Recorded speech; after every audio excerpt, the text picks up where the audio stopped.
The world of HR is constantly evolving, and let's be honest, so should you.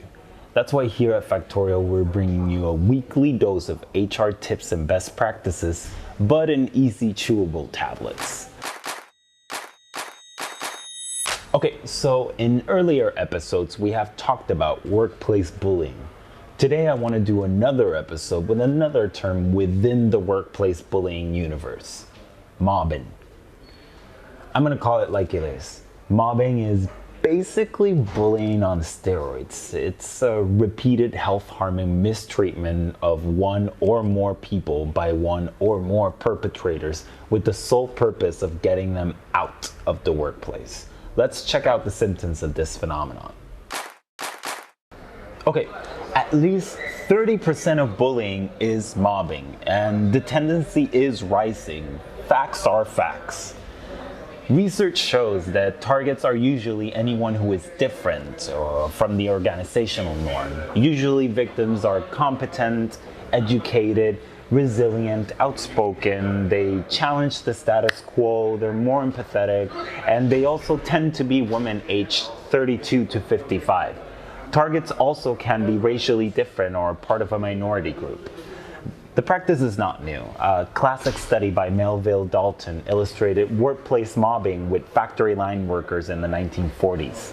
They viewed their group's top performers as rate busters.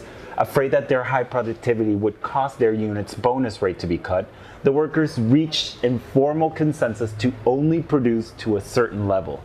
But top performers refused to be held back by this group, while these so-called rate busters were just responding to the individual wage incentives put in by the leaders. They were harassed, threatened, and sometimes physically harmed by their co-workers, all because they refused to conform to the peer pressure to underperform.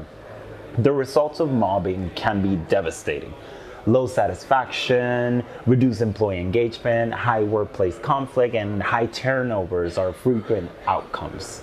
Consequences to the organization can also be severe. The loss of talent, toxic workplace culture, low employee performance, and the potential of costly litigations are all feasible outcomes. A hidden cost of workplace mobbing is the damage done to diverse individuals and the organization's efforts towards inclusion. The targets of mobbing tend to be competent high performers, and data shows that women, people of color, and individuals seen as different are also targets of mobbing. Human resources has an extremely important role to play at responsibility and to maintain a workplace free of bullying. Now, how can you start curing this?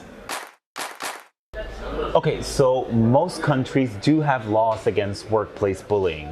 For example, in the United States, there are projects like the Healthy Workplace Bill to try and protect the employees. Or, for example, in Spain, in terms of workplace bullying or mobbing, they have the law of prevention of occupational risks, emphasizing on the principles of preventive action at a general level. In most countries around the world, there are policies that work with the same requirements. The problem is that even though we do have the laws protecting against these toxic actions, most times it is not enough.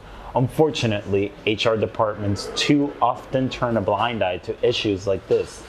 True story, I had a friend who reported bullying behavior coming from her boss, and she was told by the HR, it's not illegal to be an. Let's talk about concrete solutions that you can start practicing today. I call them the 4 B's of bullying. First, be specific. It is essential to adopt formal policies to prohibit workplace mobbing. While HR policies often pertain to individual harassment, they often do not speak to the issue of group or peer harassment in specific ways, including language with an explicit focus on acts of group bullying or mobbing that target diverse employees is a fundamental step for organizations, in much the same way as how specific laws in some countries are developed to address hate crimes. Second, be careful. It is imperative to recognize that, according to research, workplace mobbing and bullying increase in highly competitive workplaces, especially when resources are limited. Management strategies that pit employees against each other to prove their own value can make peers feel threatened by high performers and cause them to engage in group bullying for their own self-preservation. Diverse high performers stand out in the workplace and can become easy targets of workplace mobbing. Facilitating inclusive workplaces in which there is collaboration, peer mentoring, and balance between group and individual rewards are effective ways to offset and perhaps prevent workplace mobbing, particularly the kind that targets diverse employees. Third, be proactive. In order to build inclusive organizations that resist group bullying, it is necessary to have engaged in proactive efforts by socially responsible leaders. Examine your own behavior to ensure that you are setting a good example. Leaders must learn, pay attention, and respond to signs that workplace mobbing is taking place, especially behaviors that target women and other minority groups. Leaders must not fall for rumors or hearsay that reframe top diverse talent as a troublemaker or not a team player or uncooperative. Leaders must also not remain silent when they receive frequent complaints of microaggressions toward top performers. How a leader responds or fails to respond to these incidences and behaviors sends a powerful sign to other employees. The fourth and final B, be a hero. As cheesy or cliche as this may sound, it's one of the hardest ones for a lot of people. Do not stay silent if you experience bullying or actually see it. Remember, when someone exhibits bullying behavior and gets away with it, it kind of reinforces the behavior. Also, designate points of contact or trustworthy helpers so employees know where to turn to for help when the time comes. Examine your own behavior to ensure that you are setting a good example, especially if you're the leader of the organization. Do the same with supervisors and encourage open communication and willingness to intervene when needed. Everyone can be a hero.